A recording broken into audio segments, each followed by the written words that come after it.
Hello data friends, welcome in the third episode of Ask SQL Family Podcast. This time my guest was Stephanie Locke, very friendly woman, brilliant mind not only in terms of data science area. Please bear in mind that our conversation took place a few years ago, so some information might not be up to date. Like, for example, Steph does not lead her own consultancy company any longer, but rather works for Microsoft for almost 2 years now.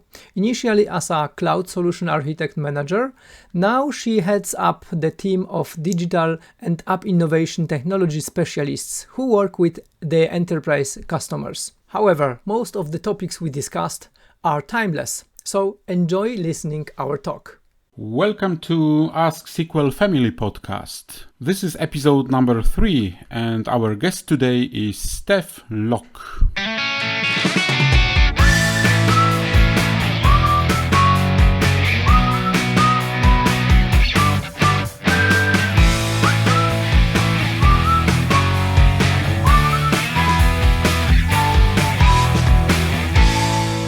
So, hi Stephanie. Hi. Thank you for accepting my invitation. My pleasure. I like to talk.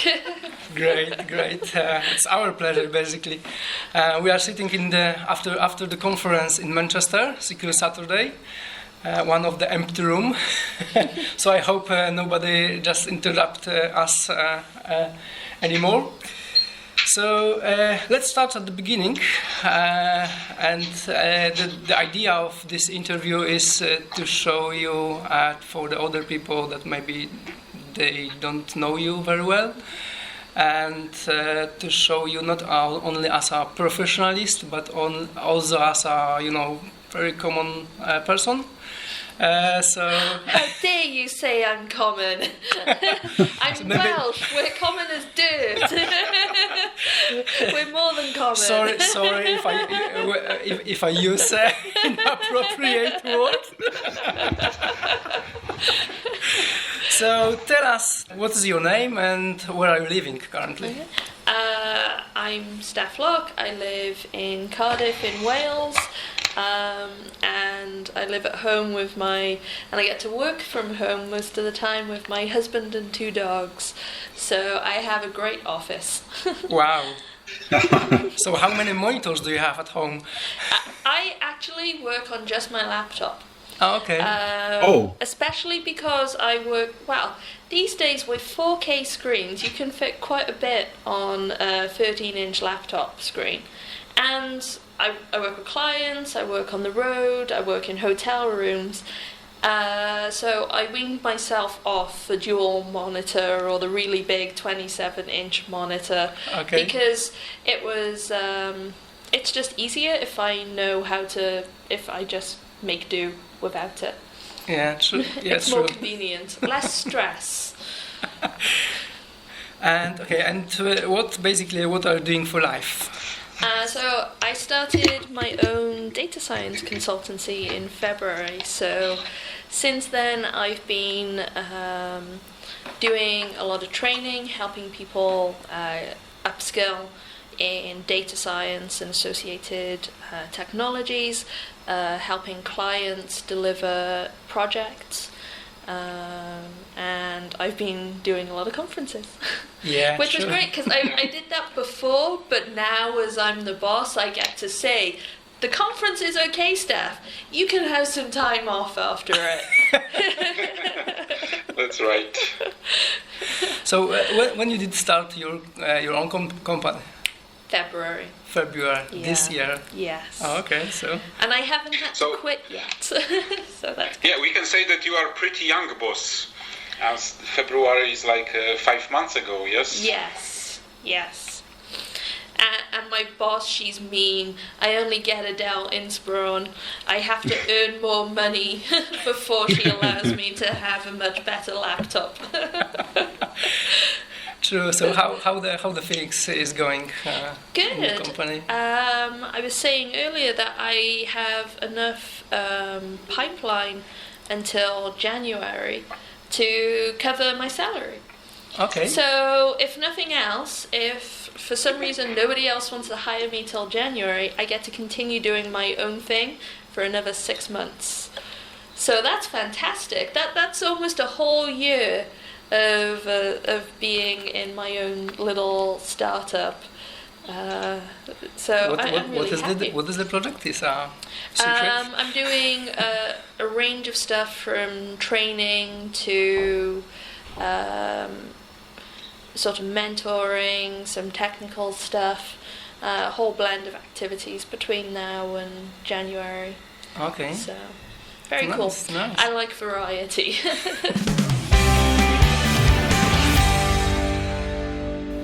What kind of specific tools are you using during your work? Because I know that you are involved in area data science, and you are doing a lot of sessions, for example, with R language, with Power BI, and etc. So, what is the most often using tools by you? R is definitely one of my biggest tools for data science. I do a bit of Python as well. I do a lot of stuff on Azure because quite often with data science, you also have to do a bit of data engineering as well. So you have to wrangle data into shapes, but get it available on a daily or real-time basis. So I do quite a bit of the whole Lambda architecture stuff as well, and write a lot of Azure functions and stream analytics and stuff as well, and Azure ML. So, basically the browser. yeah. Those days. But I automate them. Even right down to my presentations have a continuous integration and deployment process. So I write stuff for a talk. I do git commit, git push. It goes away to continue to Travis CI, checks that all the code is right, and it builds and it produces my slide deck and puts it on GitHub pages so that it's deployed and available. Yeah. Yeah. I like automation. Yeah. So probably you're using the PowerShell as well. Yeah, I do a bit of PowerShell too. PowerShell's a great little language, although because I do a lot with Azure, the whole PowerShell modules for that, they change quite a bit, and there's a lot of inconsistencies between them, so it can sometimes be a bit frustrating writing PowerShell. Sure. But it's very, very powerful tool, yeah? Yes. I love especially comparing to the command yes. line, yeah? Command line. Yes, and Stephanie, do you really like PowerShell or do you must like it because you need it to do your work in Azure?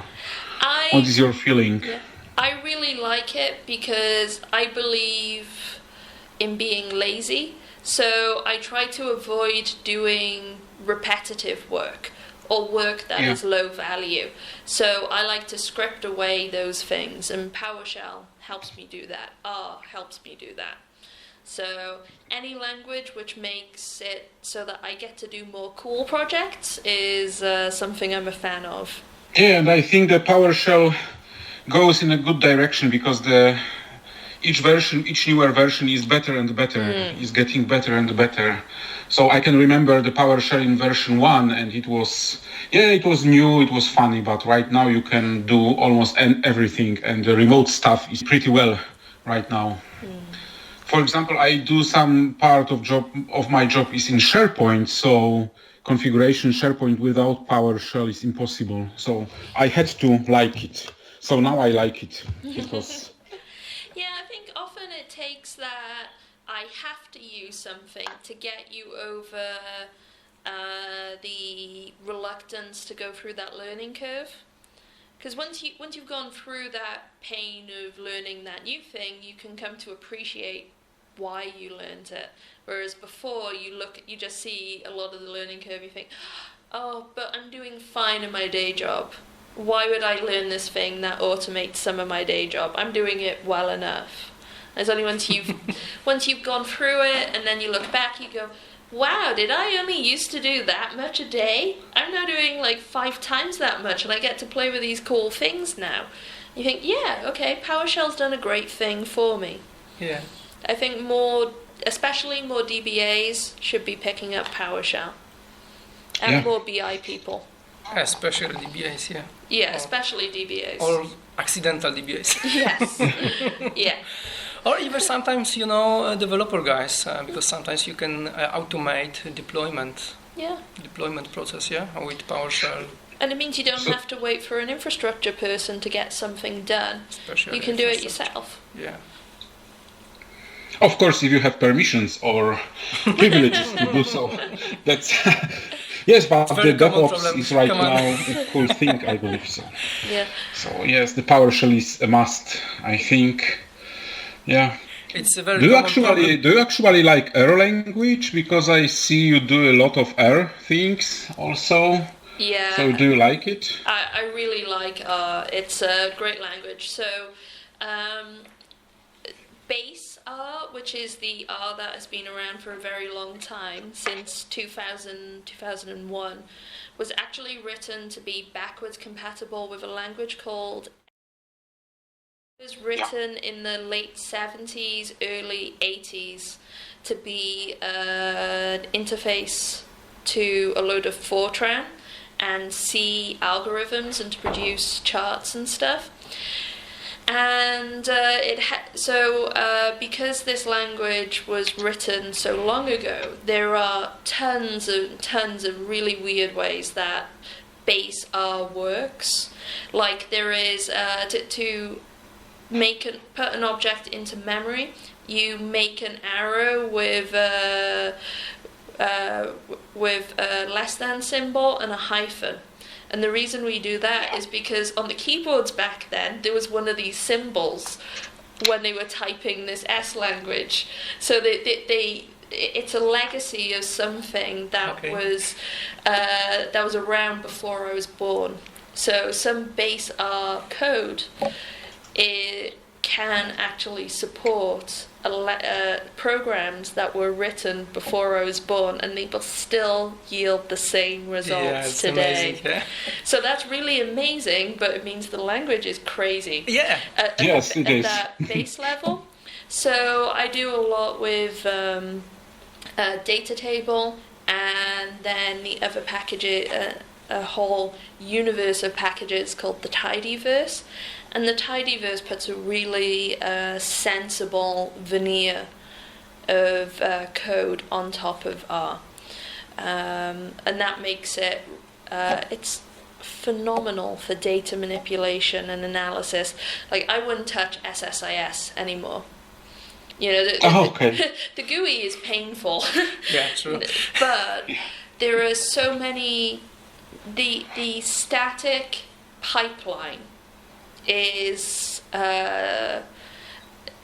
it's always been quite a rarity in the work I've done, even when I was doing a lot of BI, that R allows me to do dynamic data pipelines and has all sorts of great validation tools, parallel loads, connectors to basically every single data source one can imagine. So it's a fantastic tool for ETL as well. And it really it makes life so much easier. And it works like PowerShell. It's a little glue language. So far I haven't seen any solution using R as a pipeline, as a data flow. Have you done something like that solution? Yeah, I've built a number of basically like Azure functions. You use that whole kind of like microservice approach. So you would just write little R routines for converting one data source to whatever the output is, and then you can do script scheduling or batch processing with them, and you can. The nice thing is it's really easy to build reusable code in R. So we started then having reusable modules which do cleaning in specific ways and routines. So it's been quite useful for doing in-memory fast ETL. Mm-hmm.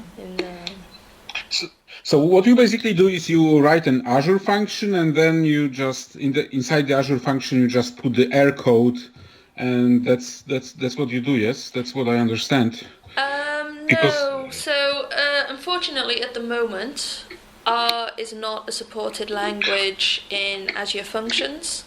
I've done a lot of ETL in Azure Functions with C#, but I use R more in an on-prem situation.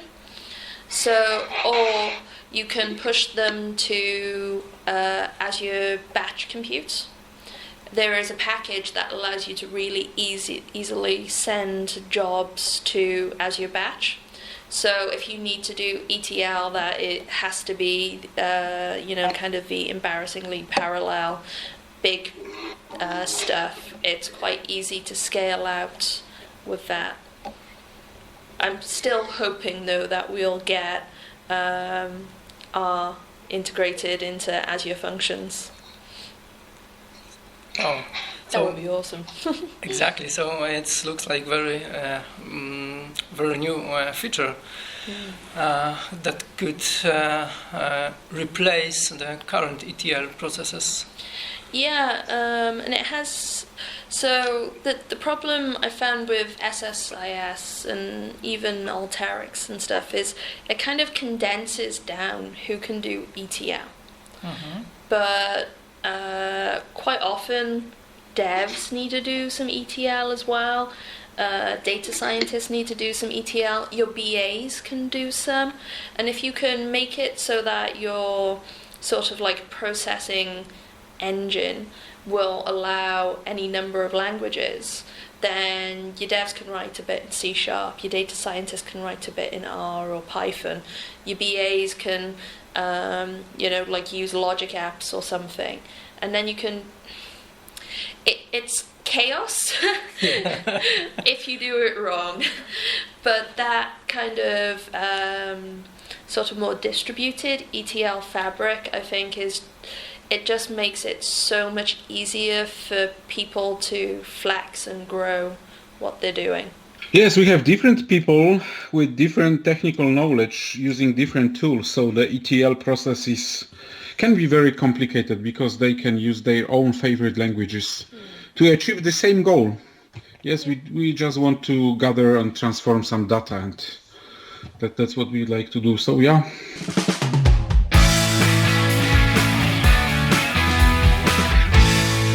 During the latest interview, you have said that the language is the most interesting innovate area where the data science has been applied to. Yeah, could you explain this thought? So language is such an important component of our lives. We think in, most people think in,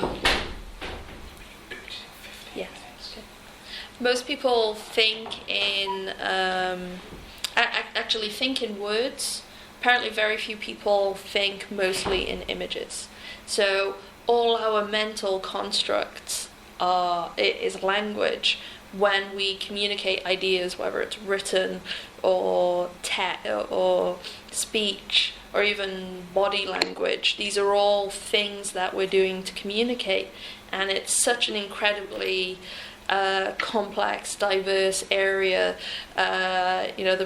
If I say the data science can help us translate those days the many languages. But it's like if I say that's great or that's great or that's great, there's different expressions. So being able to chuck computers at the problem of language, being able to real-time translate, and then being able to real-time translate the nuance then as well, so the tone, because how people are sarcastic in English is different to how people are sarcastic, sound sarcastic in Polish. Yeah, absolutely. So being able to keep up with all the different ways people speak, deciphering accents, real-time translation, and then real-time emotional translation of emotions. I can and imagine stuff. that would be the next step, yeah? Yeah. And basically Yeah. that's why we don't understand sometimes the English jokes. Yeah. Yeah. You know, like I spend a lot of my time building, like linear or logistic regression models to predict things, and it's great. Like, help banks make more money, help people make customers more happy. The Microsoft thing of Internet of Cows, where they stuck Fitbits on cows and analysed how they moved so they could work out. I heard that scenario. Yeah, that case. when to send the artificial bull around to improve milk yields. We're doing, all these pretty, some things are a bit dry, some things are very cool, but there is enough, I think, making the sort of the utopia of everybody being able to understand everybody else, the Tower of Babel situation, or the Douglas Adams Babel fish, that is just the coolest area that we can be applying machine learning to. I think it's a really laudable goal. Yeah, probably yes. I already know that you that in area of your interest are the bots. Bots, Bots, yeah. Yeah, I've become really interested in bots quite recently because I don't like Siri and Cortana and stuff. So I can read and type much faster than I can talk, and I can talk pretty quickly. So I want to be able to get my job done as quickly as I can. So I read a lot, and I use a lot of Linux, so I'm used to my command line and PowerShell and everything. So chatbots are basically text command lines. It's natural thing. Yeah. First idea. Yeah. Yeah, it's a way of me interfacing with systems in a text way.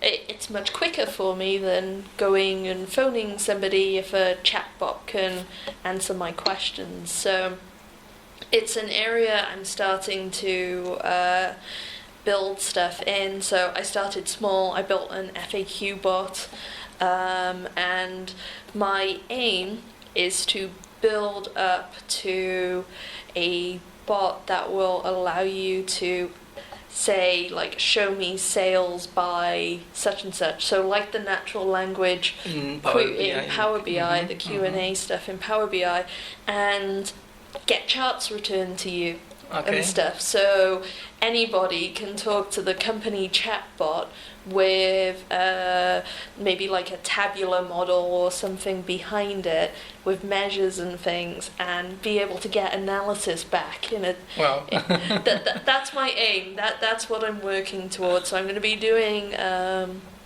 load of learning next month towards upping my C# or my Node.js skills to be able to get closer to that. That's an interesting idea. Do you know how many successful implementation is across the world of that kind of bots? I have no clue. I imagine it's probably doubling each year right now, if nothing else. Wow. The growth rate on it is really huge, and Microsoft are actually making it really easy. So their bot framework sits on Azure Functions, which is partly why I like it so much, because I really like Azure Functions. So it just integrates really quite well with stuff that I already started learning about last year. For the sort of distributed ETL. So yeah, it's a really big growth area. When did you start focusing on data science itself and on that area, or maybe it was something earlier? Yeah, I started about 4 years ago now. So before then, I'd done some forecasting, some propensity models and things. but it was always, I think we need this, so I'm going to go ahead and build it in my spare time, kind of thing, for work. Then I got to do something a bit more serious, so I built predictive models to say who was not going to pay their loan. When were they likely to stop paying their loan? And as a result, I was able to put these together so that we could go to the regulator to say, here is our rating system, and here is what we think we need to hold against the downturn. So how much money do we need to keep behind? And that saved the company something like £40 million. Yeah, they were able to take that just sitting around and put it to use. And then I went to a second mortgage startup. So I built a real-time rate for risk pricing model. So what that meant was, as every application came in for a loan, everybody got a price which was appropriate to their risk, balanced the company's requirements, and also took into account competitors. Okay. Real time. Wow. So, and that was built in R with a MariaDB backend. And that. In that place we do some like beep beep. Beep beep. Yeah. I would understand. And yeah, I made an API in R with Apache because the Azure ML wasn't out or anything by then, and it was all on-prem and had less than like a 200 millisecond response rate, and that still did a whole load of reads and writes to the database as well. Yeah. So I was pretty proud of that. I did that in less than really 6 nice months. response time. Yeah. Wow. I was like, yeah, the whole application process took something like 30 seconds. So mine was just like, yeah, I can do whatever I want. I can I can do crazy amounts of extra stuff, up it to a second, and nobody will notice. Exactly. Then I went to work for Mango Solutions. So I was a principal consultant for them, and I did data science consultancy for them for a while. Then I went to a security startup and helped build a real-time anomaly detection system. So as people are browsing, who is going to file sharing sites in an unusual amount, or going to a new file sharing site? So like who might be sending data out of company resources, or who has started using their computers at night? Are we picking up lots more traffic to malware sites, or worked with education customers in the UK, and now they have an legal obligation to detect radicalization. So who is going to radical sites in a way that doesn't look just like accidentally hitting it, and firing a notification to the admins, or putting an audit log in place to say this is happening. And then I actually applied to Microsoft at the same time as what I was thinking. I was thinking about what I wanted to do since I was coming up 30 in my decade plans for my 30s. Yeah, and Microsoft didn't back to you. You told me. Yeah, but I think it's not quite. I'm not quite. It's sure about this because you have been awarded of the MVP. Yeah. So basically, Microsoft back to you. Yeah. A different level. Yeah. It's actually the closest I've come to with my MVP status of thinking, don't you know who I am? It's like when I applied to Microsoft and they ignored me in my application. I didn't even get a thanks but no thanks. So you're just you are just applied to Microsoft after with MVP award. Yeah, already. Yeah, okay. I had the MVP, and I thought this lead data scientist role in their team next to the to the evangelists team would be a nice fit for me. But they never got back to me. I was like, okay, well, it's worked out quite well for me. It made my choices easier.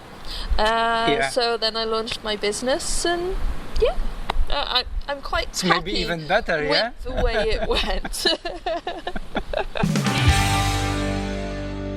When we're talking about spare time, because you mentioned about it before, how about your work-life balance? It could be a little bit difficult now for you. Yeah, I tend to go through. I'm not very overall. I'm very overall balanced, but not like day-to-day balanced. So one day I might be on site or at a conference. Then I might be home for a few days. I'm looking forward to spending August at home, not going on site to any clients, building lots of my training materials, developing lots of stuff for kind of a Q4 program. I saw that because you shared your calendar on your website. Yeah. So the August is empty. Yes. And given that September has 2 online conferences, potentially 4 in-person conferences. Yes, including Katowice in Poland. Yes, including Poland. And I'm looking forward to that because that's my first time going to Poland. So, great. So September's really busy. So because of that, I made August very quiet. Yeah, good. So overall, it's like doing 2 conferences a month. I just happen to be doing 4 of them in 1 month. You can spend more time on your hobby. Yes. Basically, what is your hobby? The next question is coming. So I read a lot. And I actually found an author recently who can cope with my reading speed. So there's an author called Michael Anderle, and he writes these really fun books about vampires and werewolves being a product of alien intervention. So it's a sci-fi with vampires in, right? And since he started writing the books in 2015, there are 17 books in the main series that he's written, and he has co-written with something like 10 other authors another 30 books. There are now something like 8 series in the universe, in the I think it's called the Kefirian universe. So around these books, and now they're kind of outputting 1 book a week, which is like a couple of hours reading for me. Yeah. But he's the only author who comes close. It's a crazy speed of writing. Yeah, crazy speed of writing, and which means I can do my crazy speed of reading. Yes, true.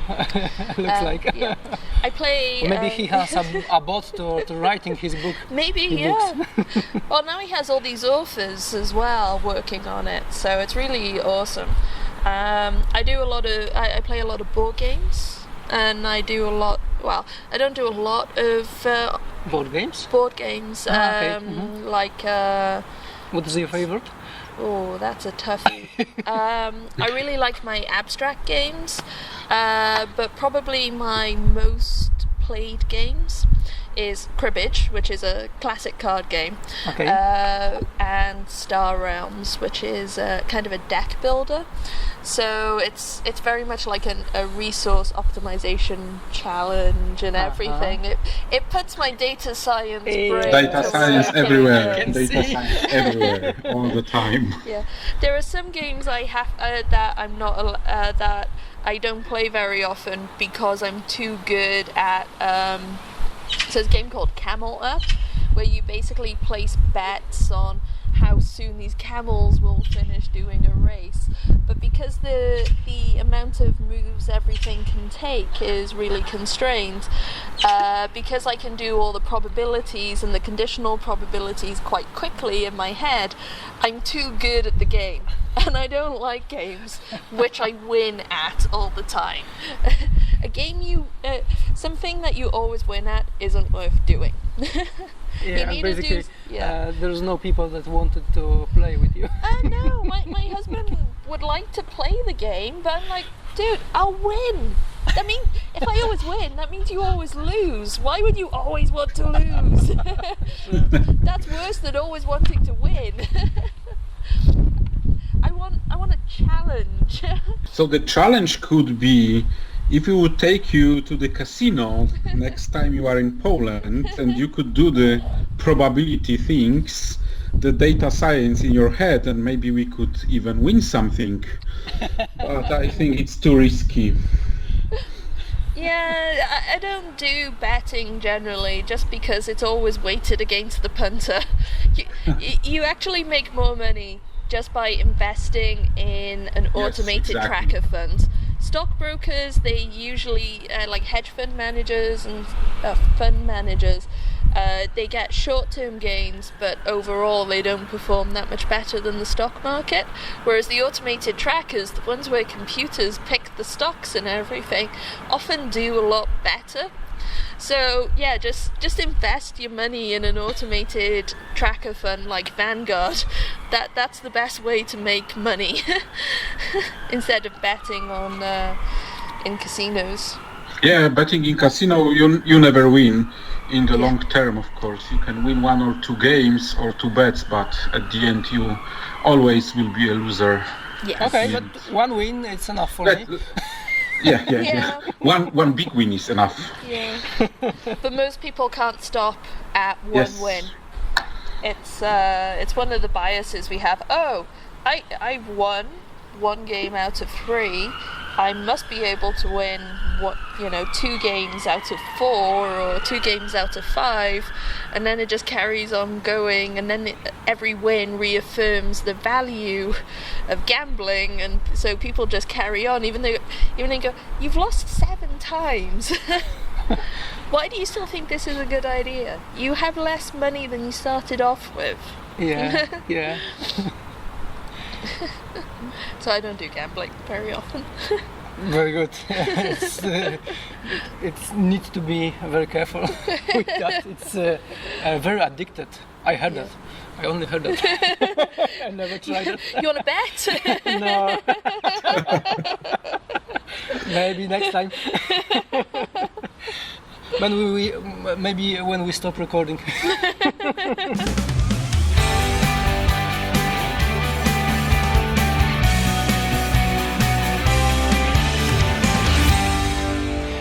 When you just started with SQL Server, basically? I was 20. So I was doing some analytical work at confused.com, so I was doing a lot of work. I was doing web scraping in Excel and for one part of my day, and then writing emails and PR stories in another part of the day. And I wanted to get more and more data to go in my spreadsheet, so I got somebody to teach me some SQL, and I got access to the database, and just became the horrible person who knows enough to be dangerous and leaves queries data addicted running. woman.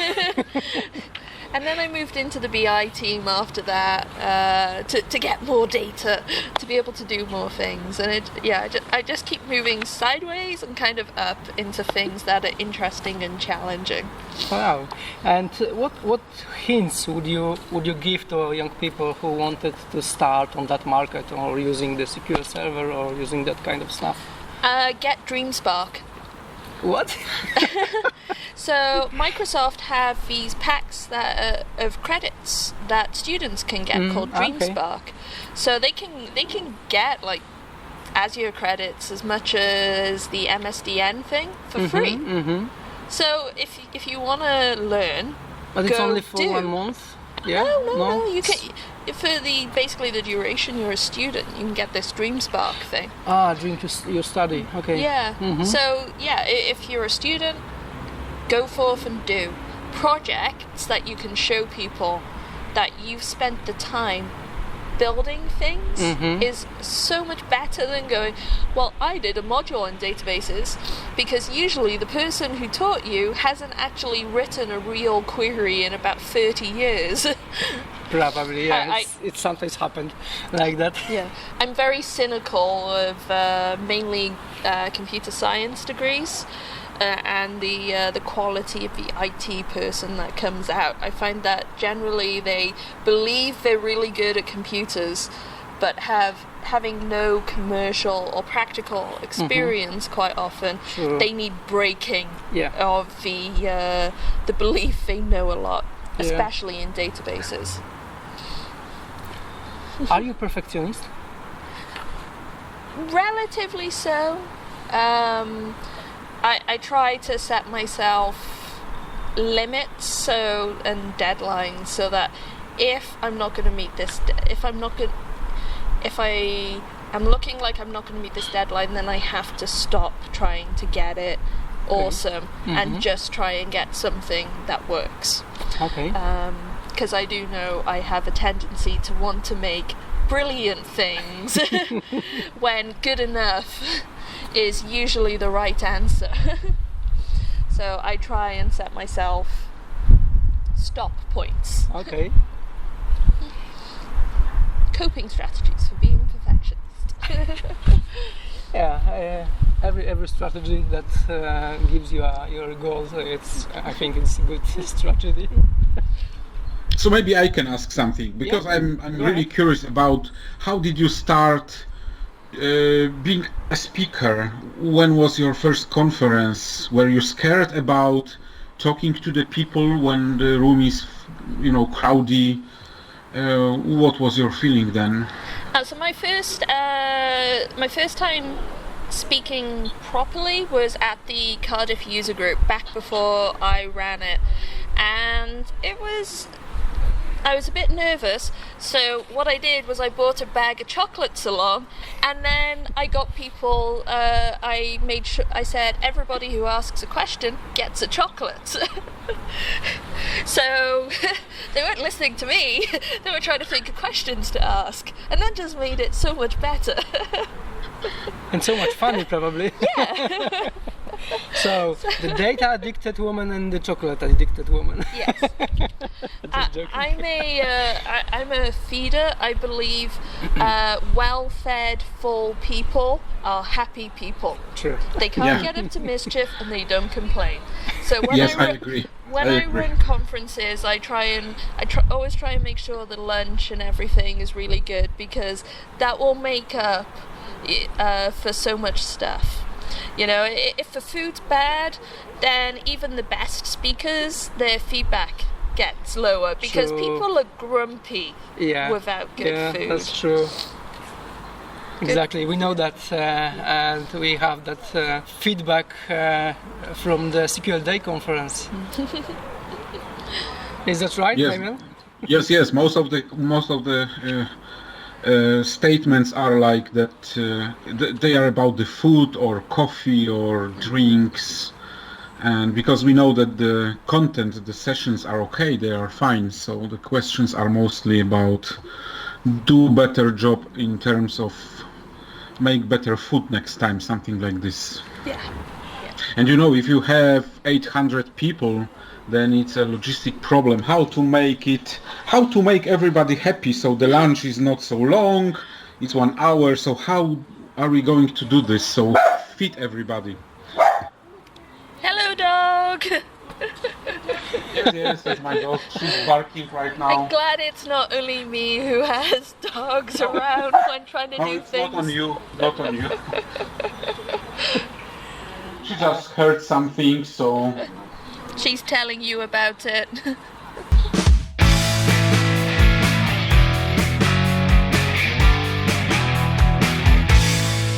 Maybe one more question just about the conference. Do you like talking to people? Do you like talking to people on conferences? And what do you think about networking? How important is this for you? In some ways, I'm very antisocial. I love being at home, warm, with a book and a nice coffee or a nice drink. But I also like being out and meeting people. So I chose for my 30th birthday, I went to a SQL conference.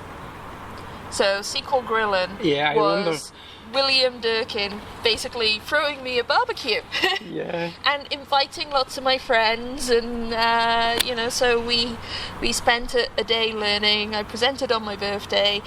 We had drinks before that, drinks after that, then there was a medieval festival, so we spent all day enjoying ourselves. So you were celebrating your 80th birthday with SQL family, because I see and consider a lot of the SQL family my friends more than I have just like non-SQL, normal friends. So it was a great way to spend my birthday. In the company of people who are my friends. Yeah, I saw that. I've been there. It was maybe not from the beginning and not to the end, but I think it was great experience. Yeah, and on the networking front, so I still find it difficult to just approach people to talk to them, but that's where being a speaker really comes in handy. Because if you can if you're nervous about getting up speaking in front of people, once you've done that, it gives everybody else a reason to come and talk to you.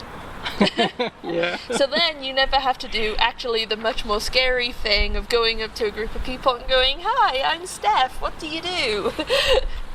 So speaking or volunteering, I really recommend volunteering at events. Putting on a helper shirt really helps you network with people and overcomes a lot of anxieties about it. True. Okay, thank you very much, Stephanie. It was our pleasure.